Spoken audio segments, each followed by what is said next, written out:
This channel does not promote any violent, harmful, or illegal activities. All content provided by this channel is meant for an educational purpose only.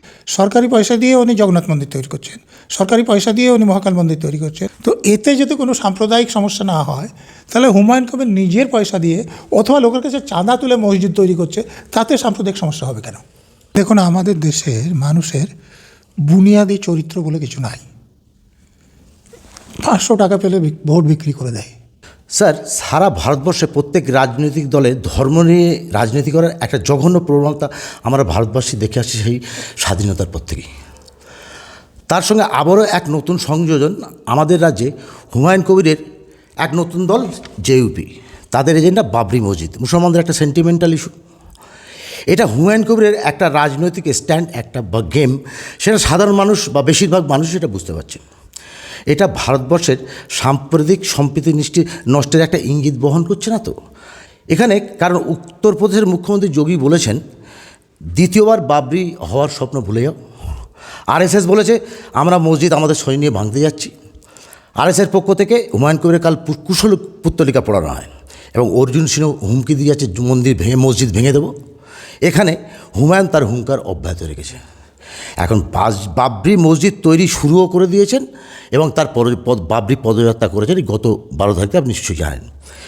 আবারও কি ভারতবর্ষের মানুষ 6 ডিসেম্বরের অপেক্ষা বসে থাকছে? আপনার কি মনে হয় এই ব্যাপারে? না, আপনি যে প্রশ্নগুলো করলেন অনেকগুলো আছে।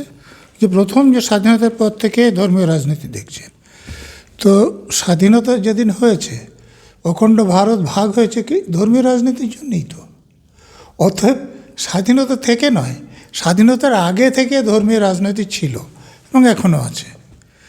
তারপরে আপনি যেটা বললেন যে হুমায়ুন কবির যে মসজিদ তৈরি করছে তা নিয়ে সাম্প্রদায়িক সম্প্রীতি নষ্ট হওয়ার, দেখুন, আমি কতগুলো ব্যাপার বুঝতে পারছি না। আমাদের রাজ্যের মাননীয় মুখ্যমন্ত্রী, তিনি সরকারের পয়সা দিয়ে জগন্নাথ মন্দির তৈরি করছেন, সরকারি পয়সা দিয়ে উনি মহাকাল মন্দির তৈরি করছেন, সরকারি পয়সা দিয়ে দুর্গা অঙ্গন তৈরি করছেন। তো এতে যদি কোনো সাম্প্রদায়িক সমস্যা না হয়, তাহলে হুমায়ুন কবির নিজের পয়সা দিয়ে অথবা লোকের কাছে চাঁদা তুলে মসজিদ তৈরি করছে, তাতে সাম্প্রদায়িক সমস্যা হবে কেন? কিন্তু বিভিন্ন আলেম ওলেমারা এই বাবরি নামটাকে নিয়ে তাদের আপত্তি আছে। আমাদের রাজ্যের মাননীয় মুখ্যমন্ত্রী তথা পুলিশ মন্ত্রী সরকারি পদে থেকে সরকারি অর্থ দিয়ে উনি জগন্নাথ মন্দির তৈরি করছেন, মহাকাল মন্দির তৈরি করছেন, এখানে দুর্গাঙ্গন তৈরি করছেন। তো এতে তো কোনো সাম্প্রদায়িক সমস্যার সৃষ্টি হচ্ছে না। তাহলে হুমায়ুন নিজের পয়সা দিয়ে অথবা লোকের কাছে পয়সা তুলে যদি একটা মসজিদ তৈরি করে, তাহলে সাম্প্রদায়িক সমস্যার প্রশ্ন আসছে কেন? আপনি 6 ডিসেম্বরের কথা বললেন, সেখানে অযোধ্যাতে যে বিবাদটা ছিল, সত্য মিথ্যায় নিয়ে আমি যাচ্ছি না, যে ওখানে রাম জন্মভূমির উপর এই মসজিদ তৈরি করা হয়েছিল, সেই জন্য সেখানে রাম জন্মভূমি মন্দির তৈরি করতে হবে, অতএব মসজিদটা ভাঙতে হবে, এই নিয়ে বিতর্ক ছিল। তো এখানে যেখানে মসজিদ হচ্ছে, সেখানে তো এরকম কোনো রামের জন্মভূমি ছিল বা রামের মন্দির ছিল বা অন্য কোনো মন্দির ছিল, এরকম কথা আজ পর্যন্ত কেউ বলেনি। তো তাহলে সাম্প্রদায়িক সমস্যার কথা আসছে কেন? উনি যদি একটা মসজিদ তৈরি করে, তাতে কার কি আপত্তি? কিন্তু স্যার, যোগী আরএসএস যেভাবে হুমকি দিচ্ছে মসজিদ, দেখুন, তারা সাম্প্রদায়িক রাজনীতি করছে। কারণ আমি তো বললাম, ওখানে তাও তাদের বানানো হোক, সত্য হোক, মিথ্যা হোক, একটা কারণ ছিল, আমি যেটা বললাম। কিন্তু এখানে সেরকম কারণের কথা তো আমি শুনিনি। তাহলে আপনার যে ভাবনা, তাতে সাম্প্রদায়িক সম্পর্ক না, আমি বলছি, দেখুন, আমি যে কোনো একটা ধর্ম অবলম্বন করতে পারি, একটা মন্দির তৈরি করাতে যদি কোনো সাম্প্রদায়িকতার সৃষ্টি না হয়, তাহলে একটা মসজিদ তৈরি করলে সাম্প্রদায়িকতার সৃষ্টি হবে কেন? আমি আর একটা প্রশ্ন করছি, এই হুমায়ুন কবির তো এইটা বলেছিলেন, মমতা ব্যানার্জির পরামর্শ উনি বলেছিলেন যে মুর্শিদাবাদে আমরা 70% মুসলমান, 30% হিন্দুকে কেটে গঙ্গায় ভাসিয়ে দিতে 1 ঘন্টা লাগবে না। তো তখন কি সাম্প্রদায়িকতার সৃষ্টি হয়েছিল? ওনাকে দল থেকে বের করা হয়েছিল না। তো তাহলে এখন মসজিদ করছেন বলে দল থেকে বের করতে হবে?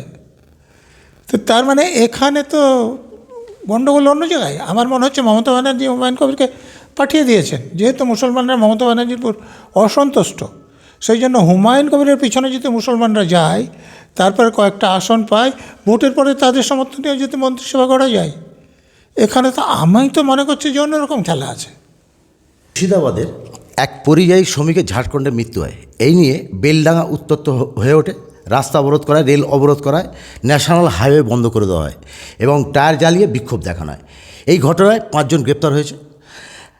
গত 5ই ফেব্রুয়ারি তাদের আদালতে তোলার কথা ছিল, কিন্তু তাদের আদালতে তোলাই হয়নি। একটা কারণ দেখা যায় যে জেল কর্তৃপক্ষ তাদের কোর্টে আনতেই পারেনি। তারা দেখাচ্ছে যে স্কট করে আনার প্রয়োজন ছিল, তারা স্কট করে আনতে পারেনি।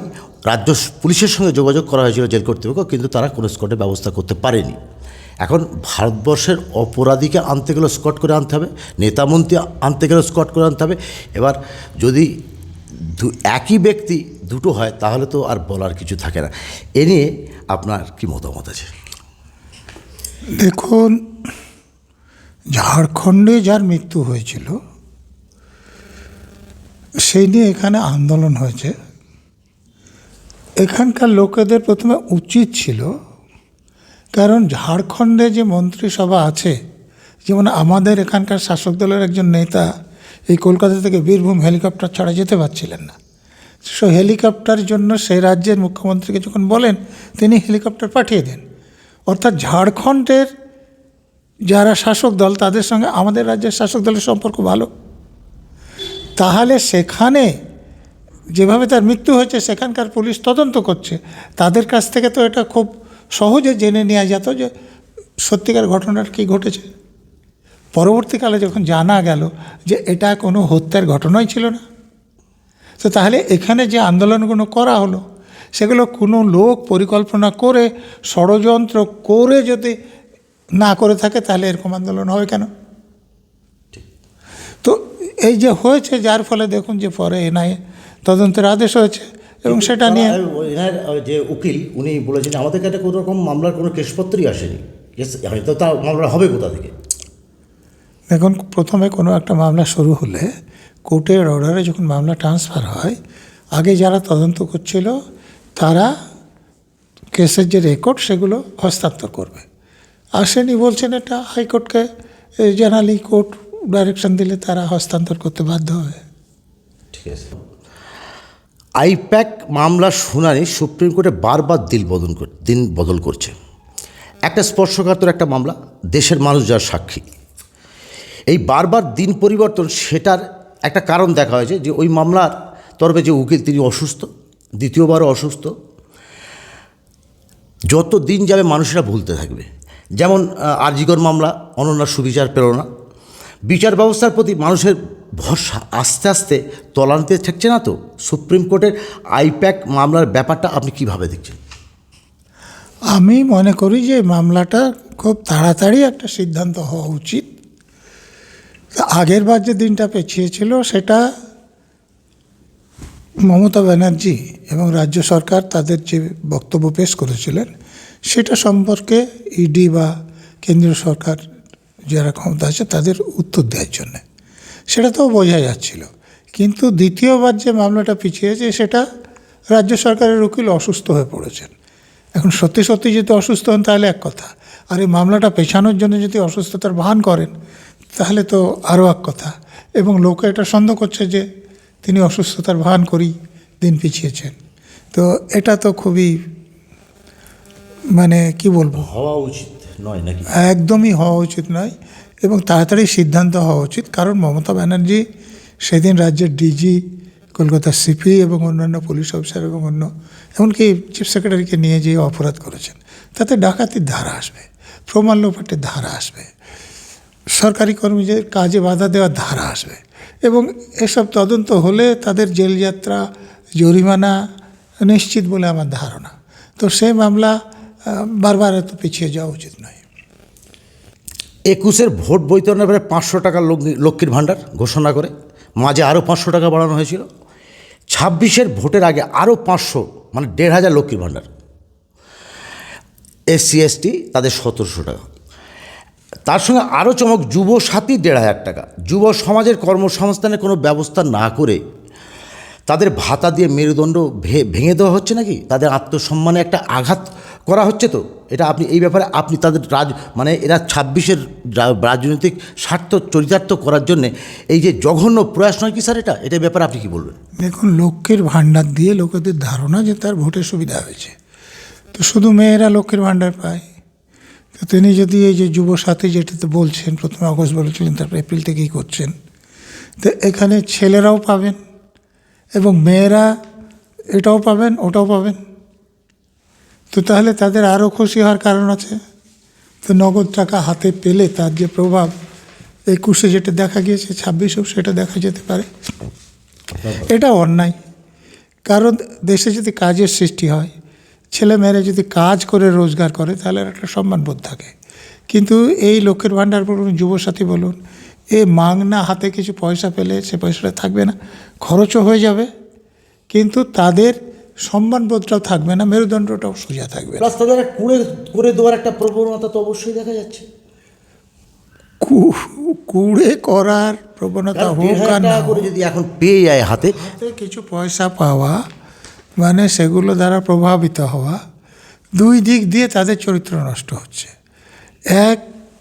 এক পয়সাটা যে পার্টি ক্ষমতায় থাকার ফলে দিচ্ছে, সেই পার্টিকে ভোট দেওয়ার জন্য তাদের যে মানসিকতা, তারা যতই অন্যায় করুক।